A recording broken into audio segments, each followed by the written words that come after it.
Well, I just come in the shop here and looks like the elves have been at work.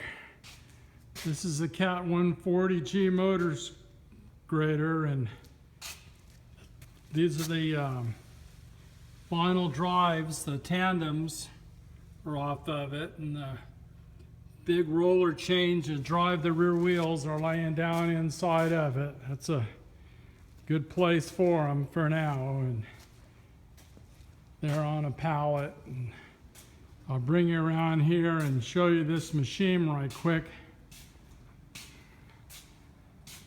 It's leaking oil a little bit. It's old enough, and looks like they got the final drive hubs off of it and the seal kit for it and new bearings. And there's the sprocket, drive sprockets. They look pretty good. It looks real good.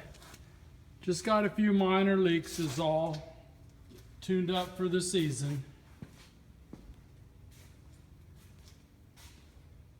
Okay, I'll bring you back.